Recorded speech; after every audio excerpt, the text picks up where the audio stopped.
आणि संकट कसं आहे दुसऱ्या बाजूने वाढतंय, या दोन्ही गोष्टीला आपल्याला आता विचारात घ्यावं लागणार आहे।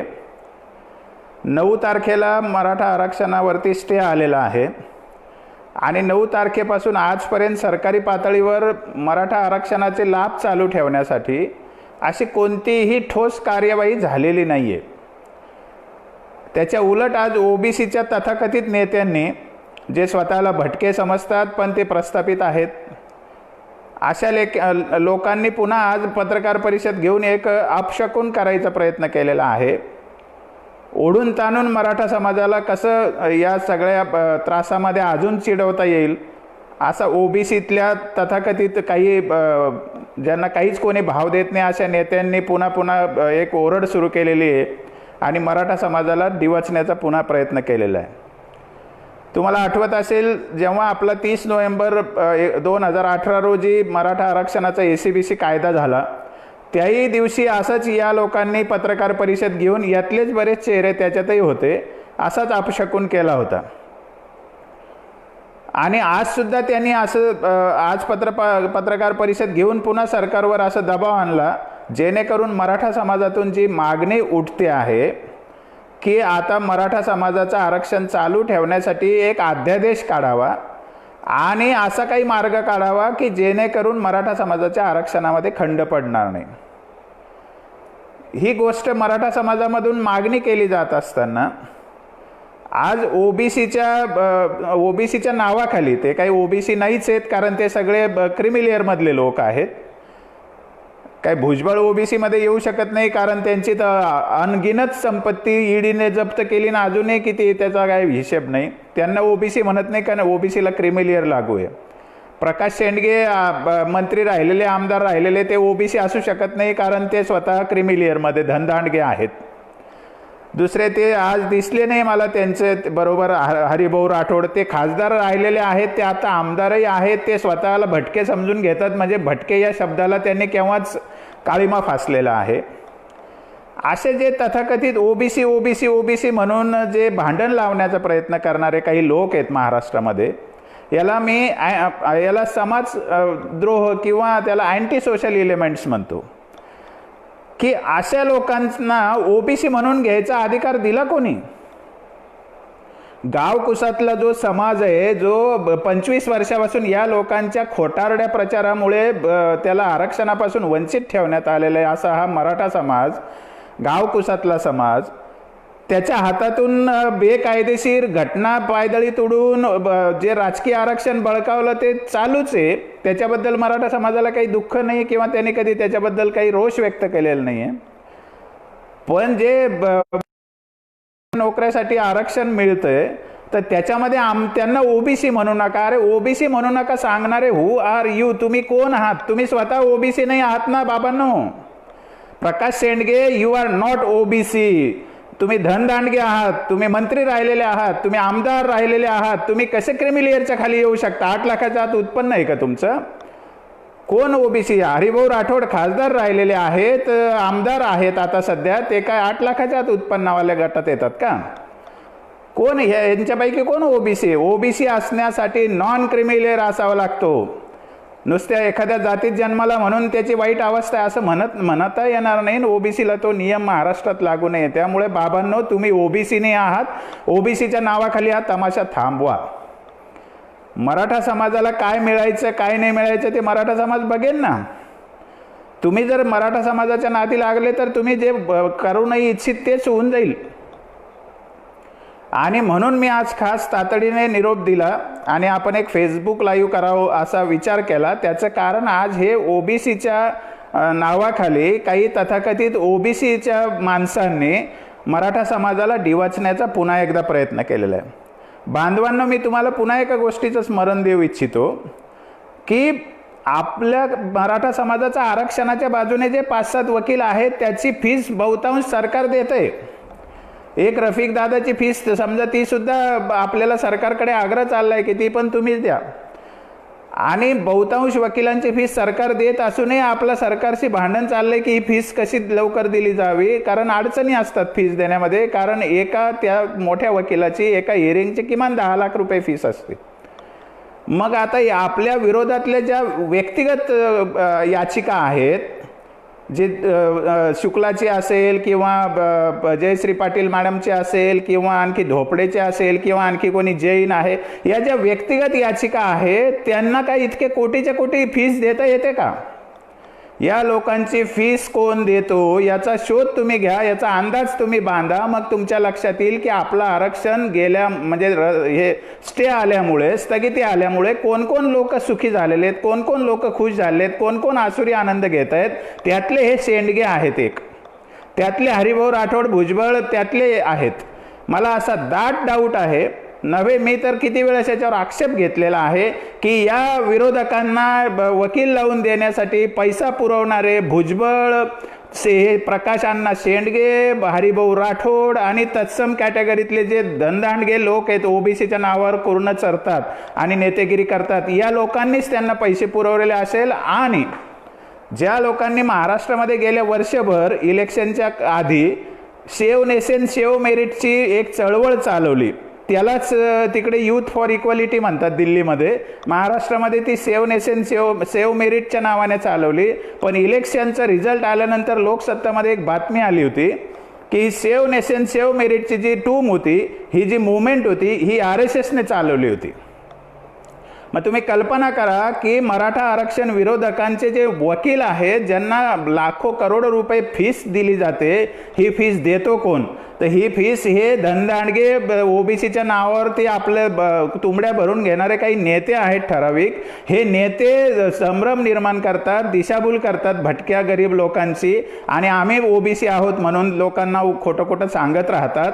असे हे क्रिमिलियरमध्ये वर्षानुवर्ष उपभोग घेणारे, हजारो कोटीचे बेहिशेबी मालमत्ता सांभाळणारे, मालमत्ता जास्ती झालीमधून जेलमध्ये जाऊन आलेले असे ओबीसी नेते या मराठा आरक्षणाच्या विरोधात रसद पुरवत आहेत, वकिलांना फीस देत आहेत आणि मराठा आरक्षणावर घात करण्याचा प्रयत्न करतायत.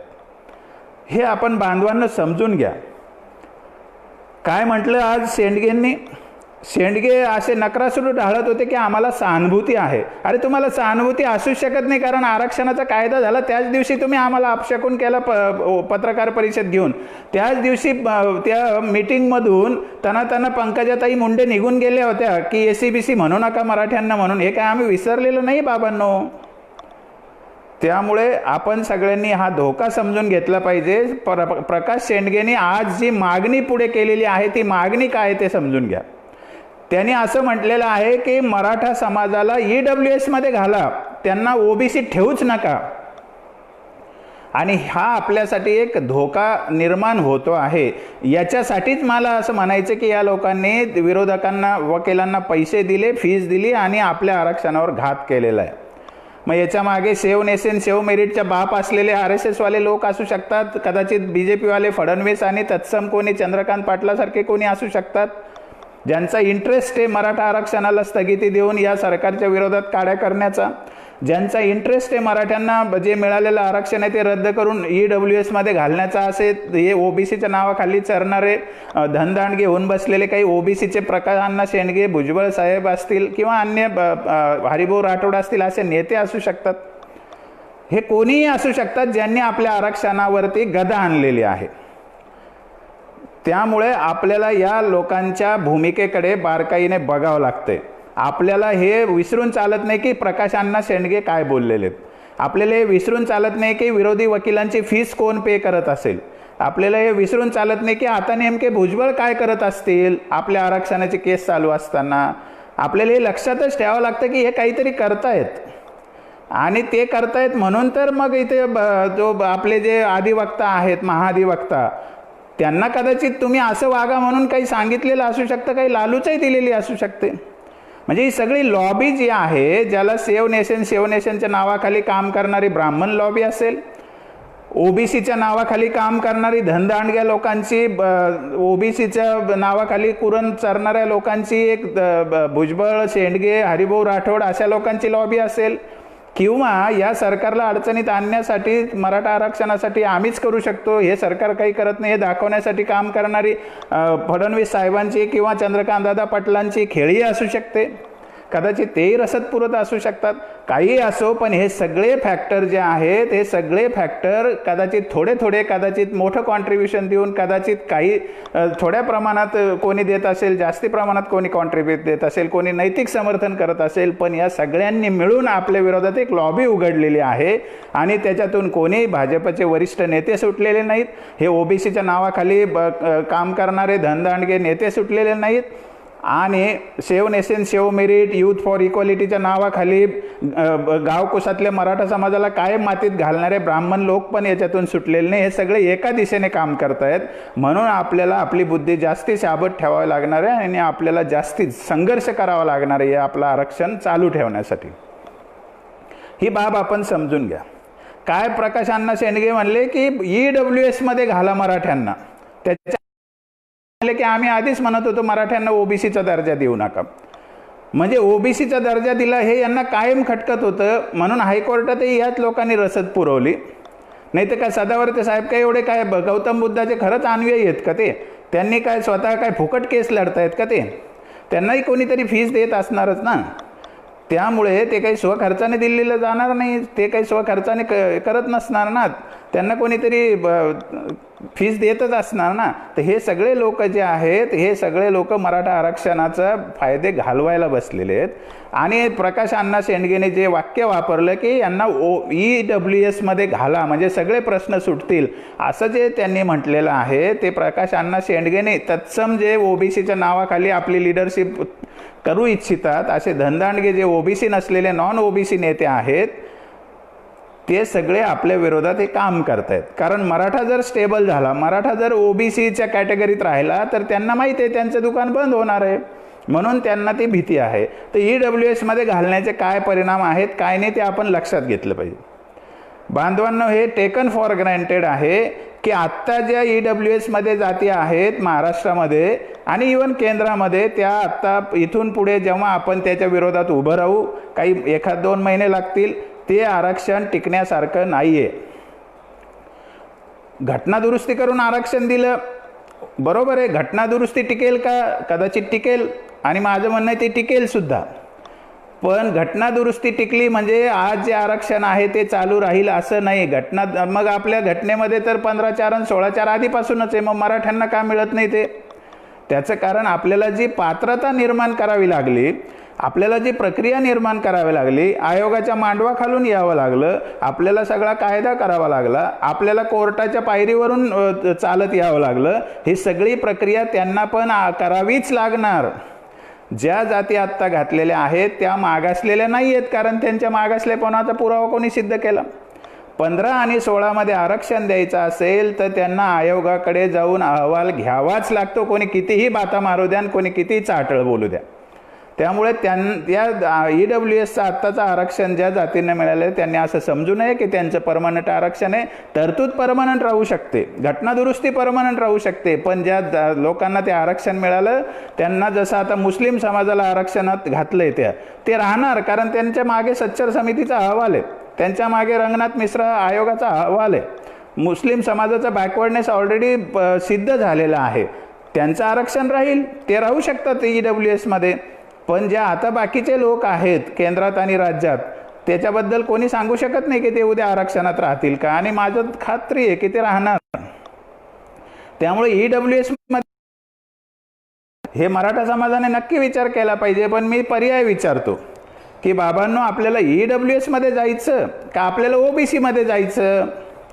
मराठा समाजाने हा निर्णय आता घेतला पाहिजे, कारण आपल्याला आता दोन्हीकडे जाता येऊ शकतं.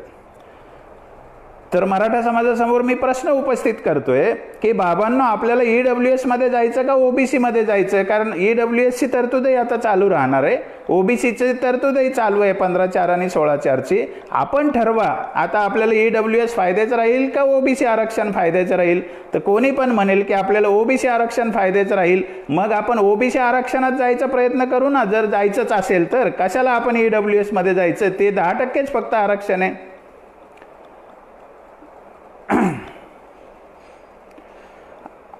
आपण लक्षात घ्या की आपण जे विचार करतोय की आपल्याला EWS परवडणार आहे का OBC परवडणार आहे.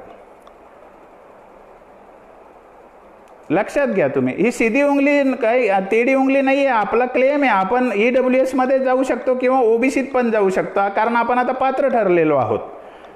पण आपण ठरवायचं की आपल्याला कोणत्या आरक्षणात जायचं आहे. तर ओबीसी मध्ये जायचं आहे हे बहुतांश मराठा समाजाचं मत आहे. त्यामुळे आपण जायचंच असेल आणि आपल्याला हे आरक्षणात आता ठेवणारच नसतील, आता जे चालू येते, तर आपण तर ओबीसी आरक्षणाला पात्र ठरलेलोच आहोत ना. मग आपण तिकडेच जाऊ ना ओबीसी मध्ये, कशाला EWS मध्ये जायचंय हे लक्षात घ्या बांधवांनो. तर आपण प्रकाश शेंडगेने जे आत अपशकुन करायचा प्रयत्न केला, जे पत्रकार परिषद घेऊन मराठा समाजाला त्याने डिवचायचा प्रयत्न केला, तर उद्या सगळ्यांना उत्तर आपण दिलं पाहिजे की आम्हाला जायचंच असेल आताच्या SCBC मध्ये, जर आम्हाला ठेवणार नसाल तर बेटर वे आम्ही OBC मध्ये जाऊ ना. आणि मग आपण त्याला हे उत्तर दिलं पाहिजे की आम्ही OBCत जाऊ इच्छितो, आम्हाला EWS मध्ये जायची गरज नाही, कारण EWS आरक्षण हे फक्त 10% आहे. घटनेची तरतूदच 10% आरक्षण देण्याची आहे आणि 30% मराठा समाज त्या 10% आरक्षणात जाऊन मराठा समाजाला काय मिळणार आहे.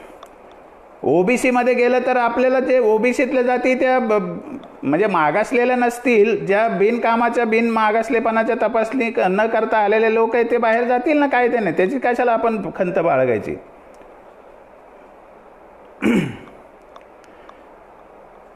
इथे मी समाजासमोर एक शेंडगे जे बोललेले आहेत त्याला आपण काय उत्तर द्यायचं, आपण त्याला कसं रिॲक्ट व्हायचं याचा एक मार्ग सांगतोय. बांधवांनो, मी कोण नाही म्हणणारा की आपण OBCत जाऊ. आपण ज्या कष्टाने SCBC आरक्षण मिळवलेलं आहे, ज्या सन्मानाने आपण ते लढतो आहोत, ज्या सन्मानाने आपण राष्ट्रीय स्तरावर झेंडा लावण्यासाठी पेटून उठलेले आहोत, आपण हरलेलो नाहीये. शेंडगे काही नकरासूर ढाळत असले तरी आपलं आरक्षण कुठेही गेलेलं नाहीये, आपलं आरक्षण जिवंत आहे. हा स्टे आला म्हणून हे मधले ज्या गोष्टी सुरू झालेल्या आहेत त्या कशासाठी सुरू झालेल्या आहेत, OBCची पत्रकार परिषद कशासाठी घेतलेली आहे, आपल्यासाठी अध्यादेश काढून आपलं आरक्षण टिकवायचा सरकारने प्रयत्न करू नये, त्यामुळे ते केलेलं आहे. आजची पत्रकार परिषद सरकारवर दबाव वाढवण्यासाठी त्यांनी पत्रकार परिषद घेतली की कशाला यांना अध्यादेश काढता, यांना EWS मध्ये घाला असं सांगण्यासाठी ती पत्रकार परिषद घेतली. त्याला माझं उत्तर असं आहे की जर सरकार अध्यादेश काढून आमचं आरक्षण टिकवणार नसेल तर मग आम्हाला OBCतच जायचं आहे, हा आमचा पण असला पाहिजे. याला काही कोणाचा आक्षेप आहे का?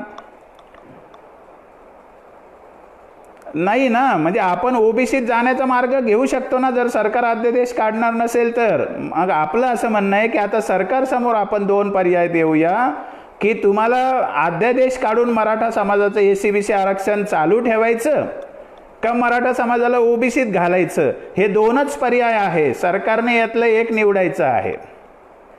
हे आपण लक्षात घ्या. आपण उद्यापासून काय बोलायचं आहे की सरकारसमोर 2च पर्याय आहेत. मराठा समाज हा कायद्याने OBC आहे, अहवालाने OBC आहे, हायकोर्टाने OBC ठरवलेलं आहे आणि सुप्रीम कोर्टाने सुद्धा मराठा समाजाला पात्र ठरवलेले. त्यांना वाचता येत नसेल तर पुन्हा त्यांनी ऑर्डर वाचावी. त्यामुळे आपण जनरल आरक्षणाला OBC आरक्षणाला पात्र ठरलेलो आहोत. आपल्याला सरकारसमोर पर्याय देतो आहोत आम्ही, आम्हाला प्रिय आहे आमचं SCBC आरक्षण, पण त्याच्यासाठी तुम्ही करा अध्यादेश आणा, तुम्ही जा केंद्राकडे, घ्या प्रोटेक्शन आमच्या आरक्षणाला तातडीने, नाही तर आम्हाला घाला OBC मध्ये. आम्ही या 2 पैकी एक पर्याय तुमच्या समोर ठेवतो. आज OBCच्या नावाखाली जे लोक काम करतात, प्रकाश अण्णा शेंडगे वगैरे, त्यांनी एक पत्रकार परिषद घेतली गजानन अमोल, त्याच्यामुळे आता त्याच्यानुसार आपण बोलतो आहोत. तर एक लक्षात ठेवा बांधवांनो की पर्याय आहे तो सर आपल्याला OBCत जायचं म्हणजे आपण OBC पण 50%च्या आतल्या आरक्षण कोट्यात आपण जायचं, त्याला जायचं म्हणतो आपण. नुसतं OBC आहोत पण आपल्याला आरक्षणाचा कोटा जो आहे तो OBCच्या कोट्यामध्ये जायचं असं त्यांना नकोय. पण पर्याय OBC राहू किंवा OBCच्या कोट्यात जाऊ, हा त्याच्यातला मुद्दा आहे. तर मला म्हणायचं की त्याचं उत्तर हे आहे की आपल्या समोर पर्याय आहे 50%च्या आतल्या कोट्यात शिरणं. नाही तर सरकारला वाटत असेल तसं झाल्याने गृहकलह होतील, तर सरकारने सरळ आम्हाला आमचं आरक्षण अध्यादेश काढून टिकवावं. आता आपण जो सकाळी मी पर्याय सांगितला होता पुन्हा एकदा सांगतो की अध्यादेश काढता येतो का. मुळामध्ये याच्यावर खूप आता चर्वित चर्वण सुरू आहे, कारण काल श्रीहरी आने नावाच्या वकिलाने श्रीहरी आने नावाच्या वकिलाने असं सांगितलं की अध्यादेश काढणं मुश्किल दिसते. बरोबर आहे, त्यांचं भागलेलं आहे ना. त्यांना 3% लोकांना 10% ACBC EWS आरक्षण फुकट मिळालेलं ना. त्यांना तर ते आपला अध्यादेश खटकणारच ना. श्रीयाने आने का जातीच्या बाहेर विचार करणारे व्यक्ती असं काही माझं मत नाही, जरी ते बापूजी आण्याचे कोणी असले तरी सुद्धा त्यांना जात सुटलेली नाही ना. कारण त्यांनी समाजाबद्दल आपल्या कोर्टामध्ये आर्ग्युमेंट करताना कसं करून काय बोललेले ते मी ऐकलेलं आहे मराठा समाजाबद्दल. त्यामुळे श्रीहरी आने जेव्हा म्हणाले की मराठा समाजाच्या बाबतीत अध्यादेश काढणं अवघड आहे, शक्य नाही आहे, तेव्हा त्याला आपल्याला काही उत्तर द्यावं लागेल की तसं शक्य आहे का. तर म्हणून मी सकाळी एक उदाहरण दिलं होतं की आज तामिळनाडूमध्ये 1980 पासून 68% रिझर्वेशन चालू आहे. 1982ला ते सुप्रीम कोर्टात चॅलेंज झालं होतं की इतकं रिझर्वेशन देता येत नाही, परंतु कोर्टाने त्यांना स्टे देण्याऐवजी त्यांना एवढंच सांगितलं एक चांगला आयोग तयार करा आणि त्याच्याद्वारे माहिती घ्या की हे मागासलेले आहेत की नाही, आम्हाला आणून दाखवा, असं पण सुप्रीम कोर्टाने म्हटलं नाही. त्यांनी एक आयोग नेमला, अंबाशंकर आयोग. 85ला त्याचा रिपोर्ट आला. त्यांनी सांगितलं की या सगळ्या जाती सोशली एज्युकेशनली बॅकवर्ड आहेत आणि त्यांचं आरक्षण चालूच ते. 89ला त्यांनी आणखी 1% वाढवलं, ST प्रवर्ग निर्माण केला आणि त्यांचं 89% म्हणजे त्यांचं 69% आरक्षण आहे. 89ला 69% झालेलं आरक्षण जेव्हा इंदिरा शहाणेचा रिझल्ट आला त्यावेळेला त्यांनी कायदा करून ते 69% आरक्षण आम्ही चालू ठेवणार असा कायदा केला. 93ला त्याला चॅलेंज झालं तिथल्या मद्रास हायकोर्टमध्ये. मद्रास हायकोर्टने तो कायदा रद्द केला. मग तामिळनाडू सरकारने काही बेनिफिट थांबवले नाही, कारण सुप्रीम कोर्टाने कायदा रद्द करताना सांगितलं होतं की 93-94चे जे प्रवेश असतील ते करून घ्या. 94-95 पासून तुम्ही 50%च्या आत रिझर्वेशन द्या. म्हणजे त्यांनी असं सूचना केल्यामुळे यांना थोडा जो वेळ मिळाला तेवढ्या वेळात पुन्हा तामिळनाडू सरकारने दुसरा कायदा केला आणि तो 69%चा कायदा जो आहे त्याच्यासाठी त्यांनी त्यांचे 35च्या 35 म्हणजे सगळे खासदार एकत्र आले आणि त्या सगळ्या खासदारांनी एकत्र येऊन पंतप्रधानाकडे गेले. म्हणजे अख्खं तामिळनाडूचा 95% समाज तामिळनाडूच्या आरक्षणामागे उभा राहिला. सगळं राजकीय फोर्स त्या आरक्षणामागे उभा राहिला आणि त्याच्यामध्ये सगळ्यात महत्त्वाचं काम कोणी केलं तर तिथल्या 35 खासदारांनी केलेलं आहे. आणि ते 35च्या 35 खासदार केंद्रामध्ये पंतप्रधानाकडे गेले आणि मग त्यांच्या आरक्षणाला प्रोटेक्शन केंद्र सरकारने दिलं, ते म्हणजे 9व्या अनुसूचित घातलं आणि तिथपासून त्यांच्या आरक्षणाला धक्का लागला नाही.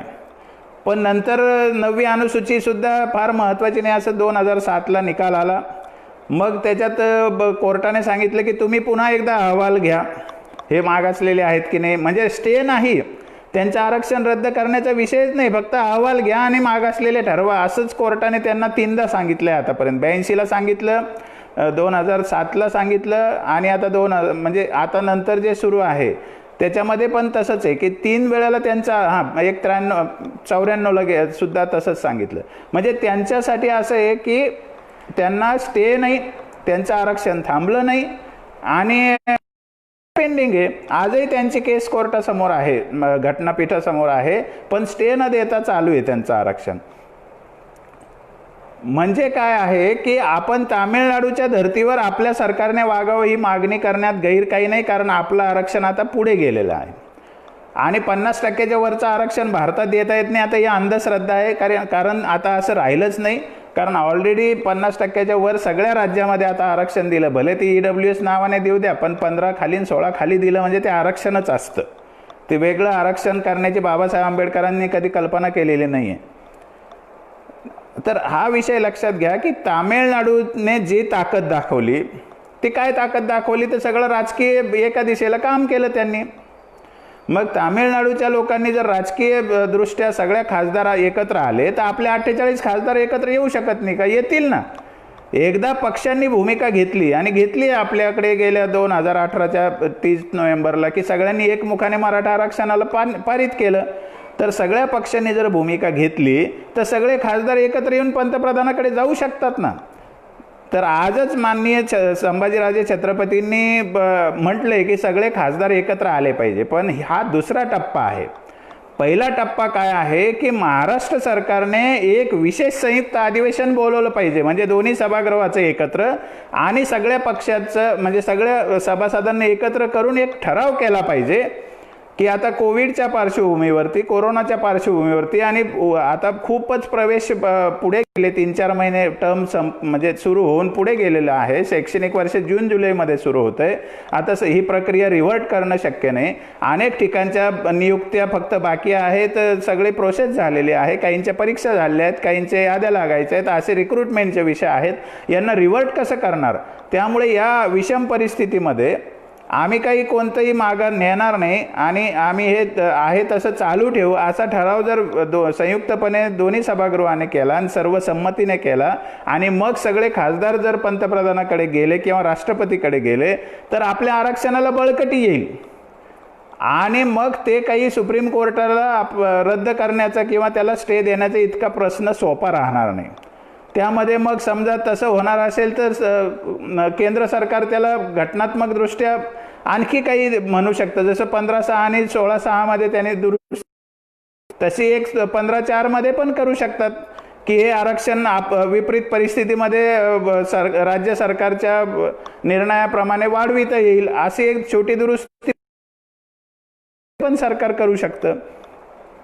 केंद्र सरकार जर ज्याच्यासाठी मागणीच झालेली नाही, उदाहरणार्थ कोणाचीही मागणी केंद्र सरकारकडे लिखित स्वरूपात कोणी दाखवून द्यावी, ज्याच्यासाठी मागणी झालेलं नाहीये, कोणाच्या पोटातलं पाणी हललेलं नाही, कोणी पात्र बोललेलं नाहीये, त्यामुळे एक लक्षात घेतलं पाहिजे की आपोआप ब्रह्मदेवाने टाकावं तसं फळ पदरात टाकलेलं आहे, त्याच्यासाठी घटना दुरुस्ती करता येते. तर मग काय मराठा कोणत्याही आरक्षणासाठी 16(4) आणि 15(4) मध्ये त्यांच्या विषम परिस्थितीला अधिकार राहील असं एक ओळ घालायला करणं किती अवघड आहे केंद्र सरकारला.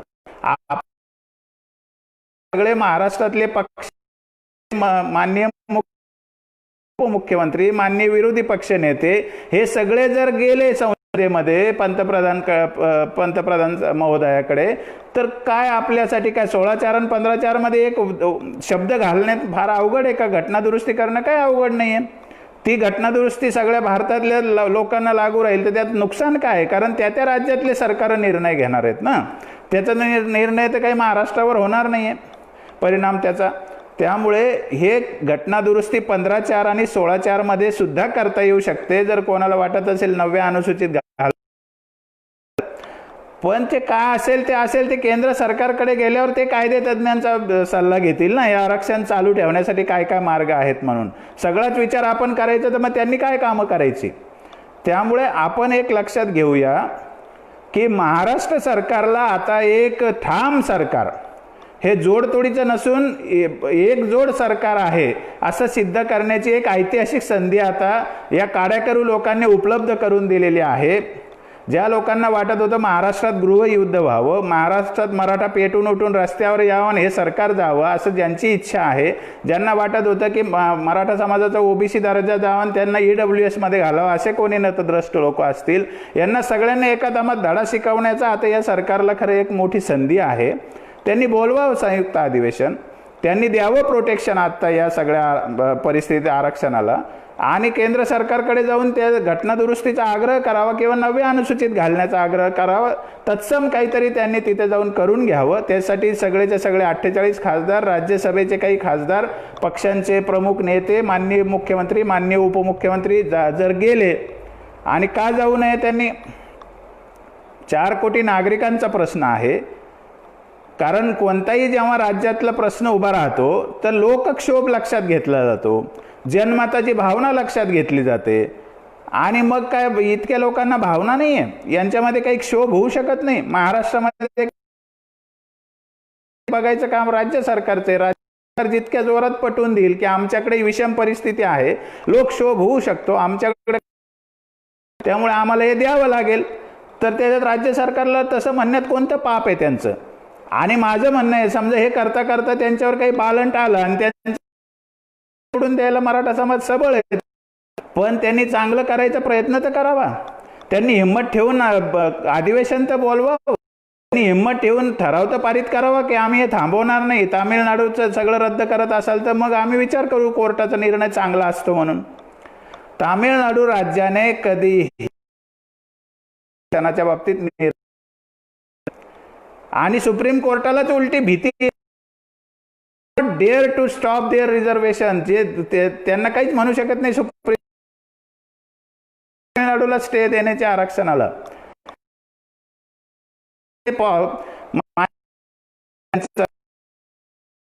वाचवावी म्हणून ते त्यांना स्टे देत नाही तामिळनाडूच्या आरक्षणाला. ही वस्तुस्थिती आहे, हे 4 वेळेला सिद्ध झालंय. अजूनही ते चालूच आहे तामिळनाडूचं आरक्षण. उदाहरणार्थ इंदिरा साहनी इतके पवित्र केस असं ओबीसी वाले डांगोरा पिटतात, ते इंदिरा साहनीचं क्रिमिलियरचं तत्व सुद्धा तामिळनाडूने अजून लावलेलं नाही. 50% ओबीसीचं कोटा आहे तामिळनाडूमध्ये, ते नॉन क्रिमिलियरचं तिथे तत्व नाही आहे, तिथे त्यांना तो नियम नाही. त्याच्यानंतर तेव्हा आणि त्यांचं आरक्षण जुनं आहे म्हणून आपणच डांगोरे पिटतो. आपलं 1902चं आरक्षण हे मंडलला माहित नाही. मंडल आयोगामध्ये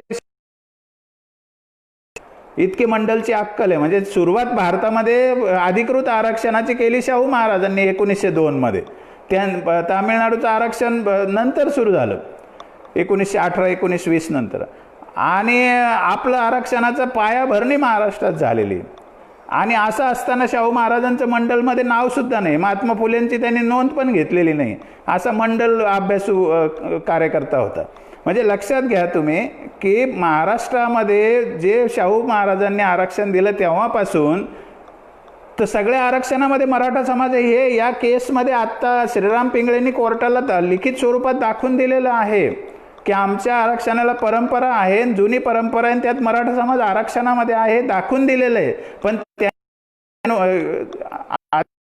नाही, मूळ मुद्दा काय आहे की आपल्याकडे आपल्या सरकारने ही भूमिका घेतली पाहिजे की मराठा समाज हा 1900 आरक्षणाचा घटक राहिलेला समाज आहे. मध्ये कुचाळक्या केल्यामुळे त्याला बाहेर फेकण्याचा 50 वर्ष अन्याय झालेला आहे. सरकार असा निर्णय घेऊ शकतं. हायकोर्टने ते सँक्शन केलेलं आहे की आम्ही सांगितलेलंच आहे.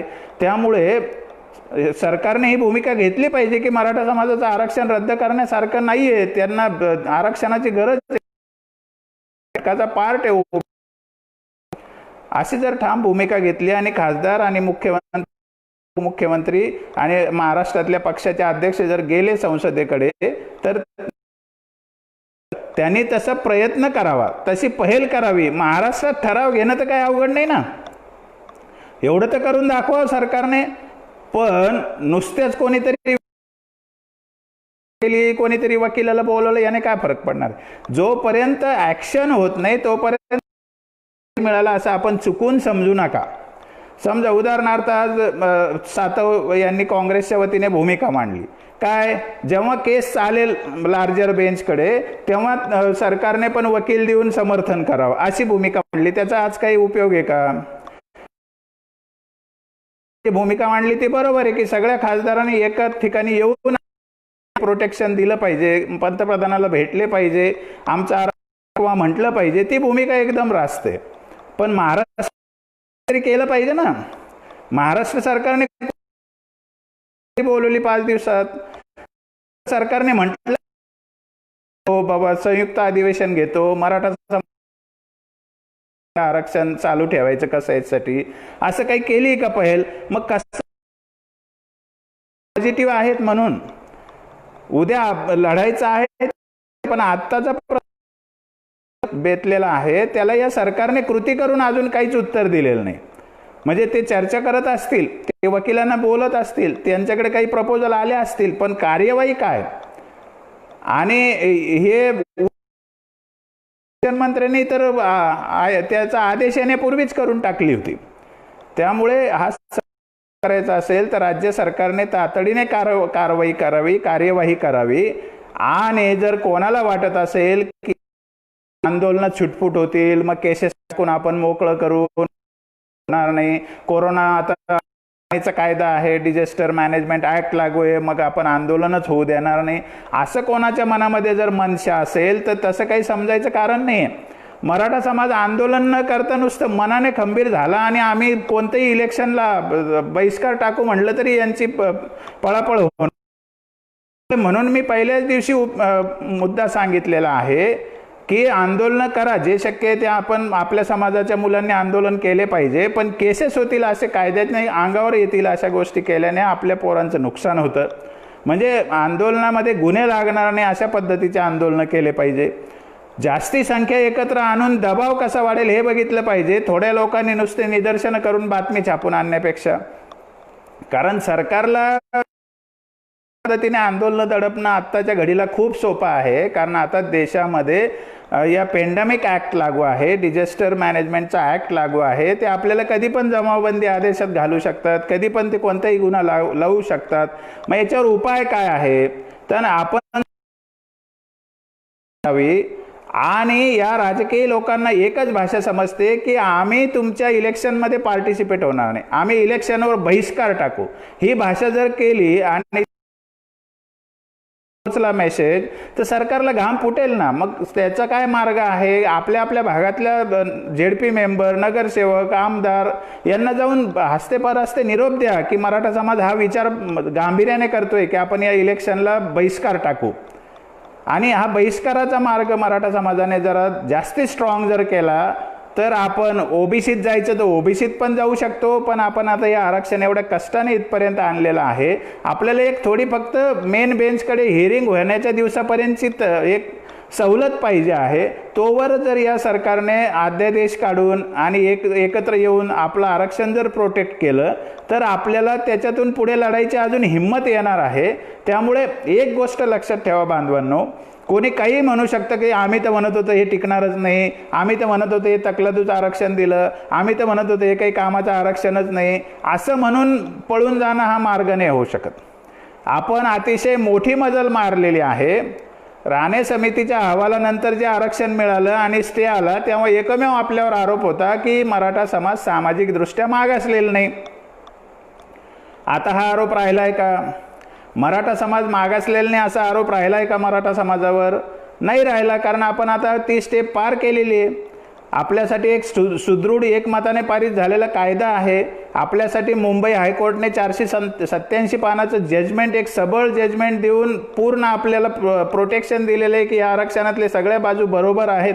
म्हणजे इतकी मोठी उपलब्धी आपल्या हातामध्ये आहे की नवं आपण काहीही करायचं तर त्याच्यासाठी नवा संघर्ष करावा लागतो.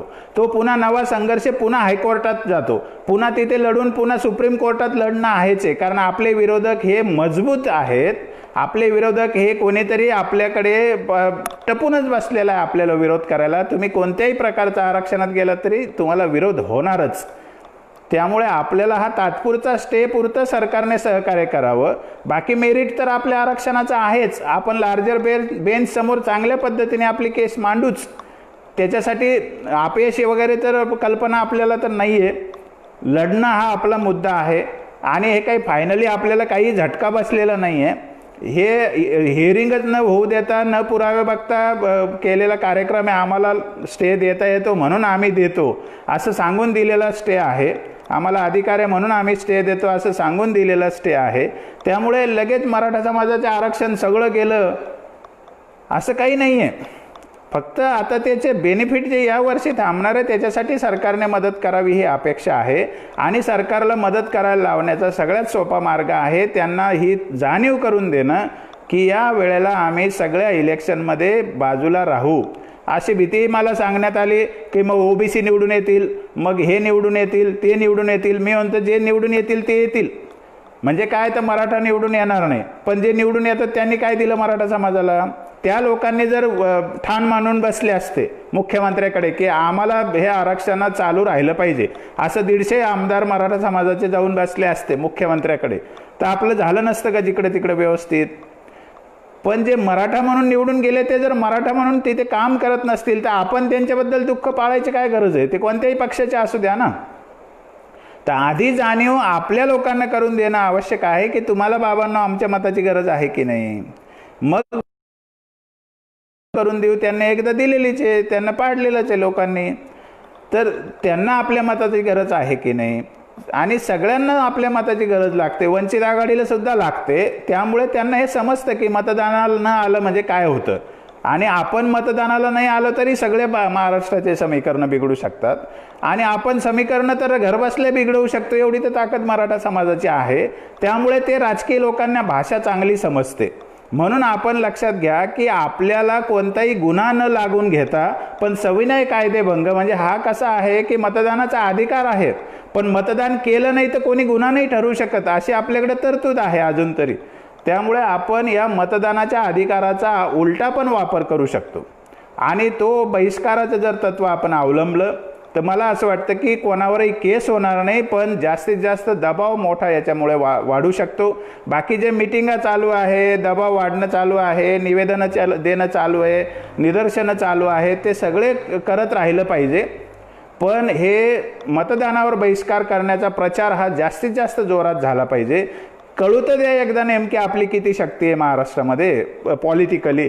जोपर्यंत आपण पॉलिटिकल पॉवर एकत्र करत नाही, जोपर्यंत राजकीय मूल्य आपल्या समाजाला आणून देत नाही, मतदानाचं मूल्य आपल्या समाजाला समजून सांगत नाही, तोपर्यंत प्रॅक्टिकल आपल्याला अनुभव आल्याशिवाय राजकीय पक्ष भीतीलच कशाला आपल्याला.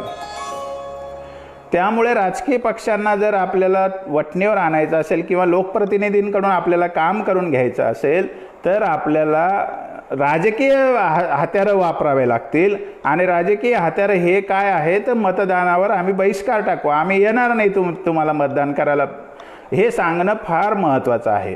आणि मला असं वाटतं की जर आता सरकारने काही केलं नाही तर मी ठरवलेलं आहे की 2 ऑक्टोबर महात्मा गांधीच्या जयंतीपासून आपण एक आरक्षणासाठी प्रबोधन यात्रा करायचं महाराष्ट्रामध्ये मी ठरवलेलं आहे. आणि त्याचा बिंदूच हा असणार आहे की मराठा समाजाच्या घटनात्मक अधिकारासाठी मतदानावर बहिष्कार करण्यासाठी सगळे संघटित व्हा. असाच आपण एक म्हणजे माझ्या डोक्यात असं आहे की असं एक मिशन घेऊन आपण वर्षभर काम करावं लागेल की मतदानावर बहिष्कार टाकल्याने आपल्याला काय मिळू शकतं. बहिष्कार टाकायचा नाही टाकायचा ते तर सरकारच्या वागण्यावर अवलंबून राहील, पण आपण टाकण्याच्या दृष्टीने संघटित होणं आपल्यासाठी कसं शक्य आहे याचा आपल्याला एकदा प्रात्यक्षिक करून दाखवावं लागेल. आणि मला असं वाटतं की 2 ऑक्टोबरपासून हा जो प्रबोधनाचा भाग आहे हा आपण मोठ्या प्रमाणात सुरू करू. आणि गांधी मार्गाने पुन्हा एकदा आपल्याला जे अधिकार कोणी गदा आणायचा प्रयत्न करते ते अधिकार मिळवून घेण्याचा आपण जरूर प्रयत्न करू. जाता जाता मला एक गोष्ट सांगायची आहे की इंदिरा साहनी नावाचं एक जजमेंट आहे. अतिशय त्याच्याबद्दल सगळीकडे असं वातावरण केलेलं आहे की ते जजमेंट खूप पवित्र आहे आणि त्याला कोणीच धक्का लावू शकत नाही आणि ते एकदम पक्कं जजमेंट आहे. ह्या सगळ्या अंधश्रद्धा ज्यांचा त्याच्या भोवती स्वार्थ गुंफलेला आहे अशा लोकांनी निर्माण केलेलं आहे. मुळामध्ये आपलं आरक्षण जे मिळालं मराठा समाजाचे ACBC आरक्षण किंवा कोणतेही आरक्षण जेव्हा मिळतं तेव्हा त्याला एक आयोगाच्या अहवालाचा किंवा क्वांटिफायबल डेटाचा आधार असतो. आणि इंदिरा साहनी जजमेंट हे कोणत्याही क्वांटिफायबल डेटाच्या आधाराने दिलेलं नाही. इंदिरा साहनी समोर 50% वरचं का 50% खालचा हा विषय विचाराधीन नव्हता. कारण काय तर 27% आरक्षण VP सिंगाने प्रपोज केलेलं होतं आणि 27% तेव्हा 50% वर जातच नव्हतं. मग त्यांनी 50% नियम लागू करणं हा चुकीचा विषय आहे, तो त्यांच्या समोरचा विषय नव्हता. नरसिंहरावांनी जो 10% आरक्षणाचा विषय केलेला होता त्याला 50% वरचं आरक्षण म्हणून त्यांनी खारिज केलेलं नाही. तर त्या आर्थिक निकषावरचं ज्याचं काहीच विचार सरकारने केलेलं नाही आहे असं आरक्षण बिनबुडाचं आरक्षण होतं. त्याला लॉजिक कोणतं सरकारने दिलेलं नव्हतं असं सांगून कोर्टाने ते रद्द केलेलं आहे. 50%चा नियम लावून ते आर्थिक निकषावरचं आरक्षण रद्द केलेलं नाही. म्हणजे सुप्रीम कोर्टाने इंदिरा साहनीच्या जजमेंटमध्ये एक तर 9 जजेस होते, पण 9 जजेस 9 ठिकाणी त्यांची मतं विभागलेली होती. कोणतंही फार त्यांचं असं एकमत झालेलं नाही आहे. आणि त्यांना जे वाटत होतं त्यांचं जे डोक्यात ज्ञान होतं ते त्यांनी त्या जजमेंटमध्ये उतरलं, पण त्यांनी कोणताही क्वांटिफायबल डेटा तपासलेला नाही. आणि इंदिरा साहनीचा अपवाद असा आहे की हायकोर्टामध्ये सगळ्या पुरावे साक्षी तपासून आलेले जजमेंट जेव्हा वर येतात तेव्हा त्याची तपासणी डेटा वगैरे तपासणी करत नसतात. पण इंदिरा साहनीचं डायरेक्ट सुप्रीम कोर्टातच पिटिशन्स आलेले होते. त्यामुळे त्या ठिकाणी डेटा तपासण्याचं जे मुख्य काम होतं असा गैरसमज पसरवण्यात आलेला आहे.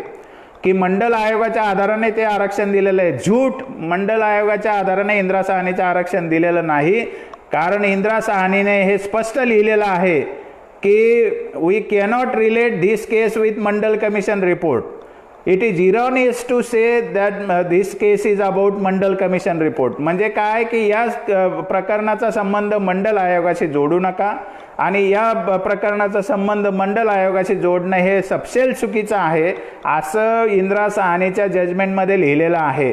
इंदिरा साहनीचं जजमेंट हे व्ही पी सिंगाच्या सरकारच्या अखत्यारीमध्ये एका सेक्रेटरीने जे एक GR काढला होता, GR ज्याला मेमोरंडम म्हणतात, त्या GRने दिलेलं आरक्षण आहे बांधवांनो. केंद्रामध्ये 27% आरक्षण जे लागू झालं मंडल कमिशनच्या केस नावाची केस तथाकथित सांगतात इंदिरा साहनी केस. तर इंदिरा साहनीने जे 27% आरक्षणाला ओके म्हणलं त्याला कोणत्याही आयोगाच्या अहवालाचा डेटाचा आधार नाही. विदाऊट क्वांटिफायबल डेटा जे जजमेंट दिलेलं आहे ते आम्हाला क्वांटिफायबल डेटाच्या गोष्टी शिकवतोय. हा आपल्या देशात एक कायद्याचा केलेला बोजवारा आहे आणि याच्यावर आता पुढे सगळे वाद होणारच आहे की हे नेमकं याला काय महत्त्व द्यायचं ज्याच्याकडे डेटा नसताना त्यांना आरक्षण लागू केलेलं आहे. आणि 27% केंद्रातलं जे आरक्षण इंदिरा साहनीने लागू केलेलं आहे, भले ते कोर्टाने देऊ द्या, कायदा कोणाच्या वरती, कायदा सगळ्याच्या वरती आहे. जज झाले म्हणून त्यांना कायदा पाहिजे तसा नाही वापरता येत. नागरिक सर्वश्रेष्ठ आहे भारतामध्ये. जज आणि कायदे श्रेष्ठ नाही, नागरिक सर्वश्रेष्ठ आहे. जर नागरिकांच्या हिताचं होत नसेल, नागरिकांचं हिताला बाधा येत असेल तर असले जजेस आणि असले कायदे काही कामाचे नसतात. शेवटी देश हा नागरिकांचा आहे, कोणत्या एका व्यक्तीचा नाही आहे. त्यांना वाटेल ते केलं तरी ते सगळं बरोबर असं म्हणता येत नाही. त्यामुळे इंदिरा साहनी आणि हे काय कायदा समोर आहे, तुम्ही सांगा कशाच्या आधाराने दिले इंदिरा साहनीचं जजमेंट. कोणी सांगा की इंदिरा साहनीमध्ये कोणत्या अहवालाचा अभ्यास केलेला आहे. मंडल कमिशन रिपोर्ट 80ला दाखल झाला, संसदेत चर्चा झाली नाही, पडून राहिला 10 वर्ष. व्ही पी सिंगांना एक दिवस वाटलं त्यांचं संकटात आलं, सरकार देवीलाल कोण गडबड करतायत, त्यांनी ओबीसीच्या आरक्षणाचा एक मेमोरंडम काढून टाकला. तर ते व्ही पी सिंगाने पण काढला नाही तर त्यांच्या सेक्रेटरीने काढला. मेमोरंडम काय काढला की ज्या जाती राज्यामध्ये आहे त्यांना आम्ही केंद्रात 27% आरक्षण देत आहोत. ते कशामध्ये? फक्त नोकरीमध्ये. म्हणजे मंडल कमिशनच्या आधारे नव्हे तर राज्यात असलेल्या जातींच्या आधारे ते आरक्षण दिलेलं आहे. आणि सुप्रीम कोर्टाने राज्यातल्या जातींचा अभ्यास झालेला नसेल तर उद्या आयोग करतील असं मोगम बोलून दिलेलं ते जजमेंट आहे. क्वांटिफायबल डेटाच्या आधारे मंडलचं नावाखाली दिलेलं जजमेंट हे क्वांटिफायबल डेटाच्या आधारे दिलेलं नाही. मंडल कमिशनचा अहवाल ओके आहे की नाही आज तागायत कुठल्याही कोर्टात परीक्षण झालेलं नाही, संसदेमध्ये त्याच्यावर चर्चा झालेली नाही. 340 कलमाखाली 340 कलमाखाली मंडल कमिशन नेमलेलं होतं आणि 340(3) खाली मंडल कमिशन संसदेच्या दोन्ही सभागृहात मांडणं कंपल्सरी असताना ते आज तागायत मांडलं गेलेलं नाही आहे. त्यामुळे मंडल कमिशनने 27% आरक्षण दिलं हे साफ झूट आहे. इंदिरा साहनीने without any quantifiable data, without any base ते आरक्षण दिलेलं आहे आणि त्याच्या आधारावर आमचं आरक्षण रद्द करताय का तुम्ही? म्हणजे आता हे सगळे प्रश्न उठतील बांधवांनो. त्यामुळे आपण आता असं डोकं लावून काम करावं लागणार आहे. आम्हाला कोणी जर काटे टोचत असतील तर मग आम्ही गदाले मारायला कमी करणार नाही, पण लक्षात घेतलं पाहिजे. त्यामुळे जर शेंडगे म्हणत असतील की यांना EWS मध्ये घाला तर मी म्हणतो शेंडगे आम्ही ओबीसीत जाऊ, EWS मध्ये कशाला जाऊ, पण ओबीसीत का जाऊ? जर या सरकारने आमचं आरक्षण टिकवायचं नाही असं ठरवलं तर जाऊ. हे सरकार जर आमच्यासाठी अध्यादेश काढून आरक्षण टिकवत असतील तर आम्ही सुखी आहोत ACBC मध्ये. पण या सरकारला जर ओबीसीला दुखवायची इच्छा असेल तर आम्ही जाऊ ओबीसी मध्ये, आम्हाला काही प्रॉब्लेम नाही. आम्ही तर लिगली जाऊ शकतो आता ओबीसी मध्ये. EWS मध्ये तुम्हाला जायचं तर तुम्ही जा, कारण तुम्ही तेवढे प्रगत आहात. हे आमचा त्यांना संदेश आहे. हे लक्षात घ्या की आपल्याला इथे आपण जे 1-2 पानं वाचून येतो त्याचा अभ्यास कसं सांगत नाही आहोत. जे समाजामध्ये आपल्याला एक षडयंत्र करून, एक कांड करून जे आपल्या आरक्षणाला विरोध करणारे जे लोक असतात त्यांना योग्य संदेश द्यायचा असतो आपल्याला. आणि तो संदेश हा आहे की इंदिरा साहनीचं जजमेंट हे कोणत्याही क्वांटिफायबल डेटाच्या आधारे नाही, कोणत्याही अहवालाचं परीक्षण इंदिरा साहनीमध्ये करण्यात आलेलं नाही. 3743 जातीतल्यापैकी कोणत्या जातीचं मागासले पण कसं आलेलं आहे हे काही इंदिरा साहानीमध्ये लिहिलेलं नाही. आरक्षणामध्ये प्रत्येक क्लास हा स्वतंत्र असतो. जसा मराठा कम्युनिटी हा एक क्लास स्वतंत्र आहे SC/BC, तसा माळी हा एक स्वतंत्र क्लास आहे, यादव हा एक स्वतंत्र क्लास आहे, वंजारी हा एक स्वतंत्र क्लास आहे. या प्रत्येक क्लासचं मागासले पण क्वांटिफायबल डेटा उपलब्ध असायला पाहिजे आणि तो कोर्टासमोर मांडण्यात आला पाहिजे. कारण आक्षेप काय आहे की गायकवाड कमिशनचा रिपोर्ट मांडला गेला नाही, गायकवाड कमिशनचा रिपोर्टमधला डेटा बरोबर नाही, असे जे आक्षेप गायकवाड कमिशनवर आलेले आहेत ते मराठा कम्युनिटी एक क्लास म्हणून आलेले आहेत. मग असे आक्षेप त्या 3743च्या प्रत्येक जातीसाठी सिद्ध झालेत का तिथे, की ते बॅकवर्ड आहेत का, त्यांचा डेटा आहेत का, त्यांना किती मार्क पडलेले, त्यांचा सर्वे कुठं केला आहे, कोणत्या राज्यात त्या जाती आहेत, असं काही आहे का इंदिरा साहानीमध्ये? असं काही नाही आहे. त्यामुळे इंदिरा साहानीमध्ये कोणताही अहवाल जोडलेला नाही आहे बांधवांनो. इंदिरा साहानीच्या केसमध्ये कोणत्याही अहवालाचा आधार असा काही हवाला नाही आहे अहवालाचा. त्यामुळे मूळ आपल्याला अनेक प्रश्नांचे आता उत्तरं घ्यायचे आहेत आणि त्यातला प्रश्न हा आहे की इंदिरा साहानीच्या केसमध्ये क्वांटिफायबल डेटाचा आधार नसल्यामुळे त्याने केलेले नियम किती व्हॅलिड धरायचे, त्याने दिलेलं 27% रिझर्वेशन पुनर्विचार करायला नको का, इंदिरा साहानी केसचा पुनर्विचार करायला नको का, असे प्रश्न आपल्याला सुप्रीम कोर्टात उपस्थित करायचे आहेत. ज्या EWSसाठी ठराविक विचारधारेच्या लोकांनी ठराविक त्यांच्या मक्तेदार असलेल्या समाजाला घटना पायदळी तुडून जेव्हा आरक्षण दिलं EWSच्या नावाखाली, जे घटना पवित्र आहे मानणारे, घटना देशाचं धरोहर आहे मानणारे, घटना सर्वोच्च आहे मानणारे EWS आरक्षणाबद्दल का नाही बोलत की त्यांनी घटना पायदळी तुडवली म्हणून? माझं असं मत आहे की घटनेत तरतूद जर करू शकतात ते तर करू शकत असतील, पण 15मध्ये आणि 16मध्ये आरक्षण द्यायचं असेल तर त्याला आयोगाकडेच जावं लागतं, त्याला प्रक्रियेतूनच जावं लागतं. त्याचा बॅकवर्डनेस कोणत्या जातीला त्यात घालायचं हे ठरवायचं तर त्याचा आयोगानेच शिफारस करावी लागते आणि आयोगाची शिफारस न करता आरक्षण कोणतंही देता येत नाही. केंद्रामध्ये आता आयोग शिल्लक नाही, त्यामुळे त्यांना 340 खाली कमिशन नेमलं पाहिजे EWSमध्ये कोणाला घालायचं ही आवश्यकता आहे. आणि 46 अंतर्गत 15(6) आणि 16(6) आले असतील तर 46साठी 340 कलम आहे. इकॉनॉमिकली विकर कोण आहेत, त्यांच्या काय अडचणी आहेत, सोशली एज्युकेशनली बॅकवर्ड म्हणजे इकॉनॉमिकली विकर्स. तर हे आपल्याला लक्षात घेतलं पाहिजे की केंद्र सरकारला मराठा आरक्षणासाठी जाऊन भेटणं हे महाराष्ट्रातल्या नेत्यांचं, सरकारचं आणि खासदारांचं तर परम कर्तव्यच आहे. त्याच्याशिवाय आपले बेनिफिट चालू राहणार नाही. ते करत असताना आपल्याला पुढची लढाई पण आखायची आहे. EWSमध्ये घातलेले गट कसे बोगस आहेत तेही आपल्याला सिद्ध करायचे. शेंडगे म्हणत असतील EWSमध्ये जाता आपण जाणार नाही कारण ते 10% मर्यादेच्या वर आरक्षण वाढवता येत नाही. OBCची मर्यादा किती वाढू शकते, कारण OBCचे वाढवायचे असेल तर ते OBCतल्या लोकांचं काम आहे. आम्ही पात्र ठरलो, आम्ही OBCच्या कोट्यात जाऊ शकतो. पण सरकारला जर हे वाद उपस्थित होऊ द्यायचे नसतील त्याने आमचं आरक्षण टिकवावं, आमचे बेनिफिट चालू ठेवावं, एवढाच आजच्या या संवादाचा उद्देश होता. मला असं वाटतं की आपला दबाव वाढवण्याची गरज आहे. राजकीय बहिष्काराचं हत्यार आपण प्रचाराच्या माध्यमातून पुढे नेलं पाहिजे आणि याच्याशिवाय या सरकारला त्यांची म्हणजे थरथरसुद्धा होणार नाही, कारण ते टाईमपास करत आहेत. जोपर्यंत प्रत्यक्ष काहीतरी अध्यादेश वटहुकूम GR परिपत्रक निघून आपले पूर्ववत बेनिफिट राहतील अशी आपल्याला ग्वाही दिली जात नाही, तोपर्यंत सरकार काय बोलतं याला काही मतलब नाही. ते प्रत्यक्ष झालं पाहिजे आणि ते होण्याचा एकमेव मार्ग आहे की आम्ही तुम्हाला सुप्रीम कोर्टाने EWSला स्थगिती दिली नाही म्हणजे ते प्रामाणिक आरक्षण आहे असं नाही, कारण ते त्यांच्या जात भईचं आरक्षण आहे म्हणून स्थगिती दिली नाही. म्हणून तर लढाई आपली विषम आहे. पण लढायचं ना आपण. आक्षेप त्या घटनादुरुस्तीवर घेतला तर सुप्रीम कोर्ट स्थगिती देणार नाही, पण आक्षेप जर क्लासिफिकेशनवर घेतला तर त्यांना मानावंच लागेल की याचं क्लासिफिकेशन आयोगाकडून झालेलं नाही आहे. कोण ठरवतो की 8 लाख उत्पन्न असलेला आर्थिक दुर्बल असतो म्हणून? महाराष्ट्रामध्ये उदाहरणार्थ सांगतो मी की दारिद्र्य रेषेची किती मर्यादा आहे? 60,000 वार्षिक उत्पन्नाची मर्यादा आहे. आपल्याकडे पिवळं राशन कार्ड तर 15,000 रुपये असेल उत्पन्न तरच पिवळं राशन कार्ड मिळतं. 1 लाखाचं आत उत्पन्न असेल तरच तांबडं राशन कार्ड मिळतं. म्हणजे 1 लाखाच्या वरचं जर उत्पन्न असेल फॅमिलीचं त्याला आर्थिक दुर्बल भारतामध्ये म्हणता येत नाही. हे तर आपण कधीही सिद्ध करू शकतो ना. भारतामध्ये 8 लाख उत्पन्न असलेले काय आर्थिक दुर्बल असतात का?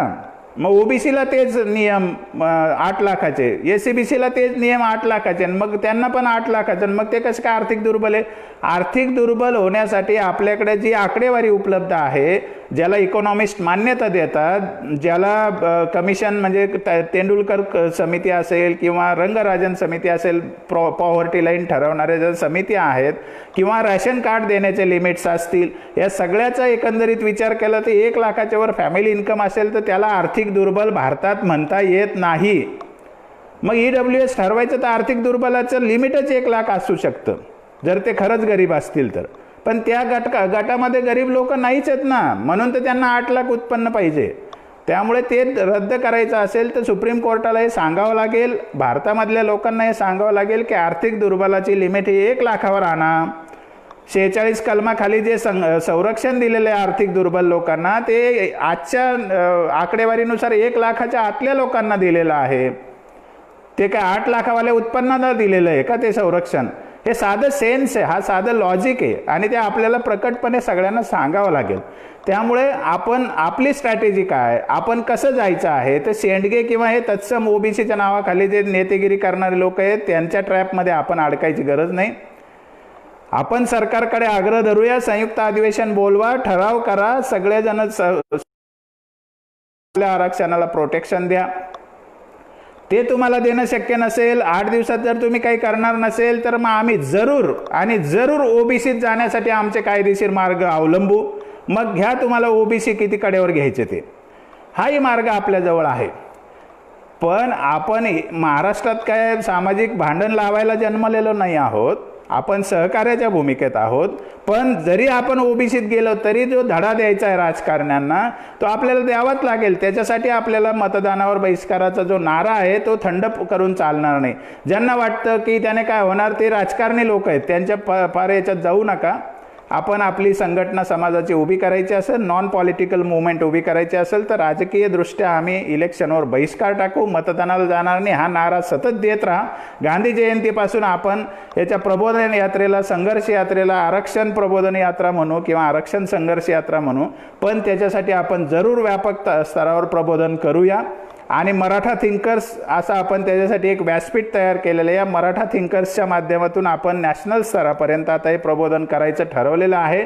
आणि याच्या पुढचे माझे जे फेसबुक लाईव्ह असतील ते हिंदीमध्ये असतील, कारण आता महाराष्ट्रातलं प्रबोधन भरपूर झालं आहे. आपल्याला आता केंद्रीय लोकांना एक मेसेज द्यायचा आहे की आरक्षणाची कशी गडबड भारतात झालेली आहे आणि कसं या गावकुशातल्या समाजाला फसवलं जातं आहे, शेतकरी समाजाला कसं फसवलं जातं आहे, असं आपल्याला आता वकील लोक जे महाराष्ट्राबाहेरचे आहेत, लिगल कम्युनिटी असेल, विचारवंत असतील, अभ्यासक असतील, या सगळ्यांना आपल्याला एक मेसेज द्यायचा आहे.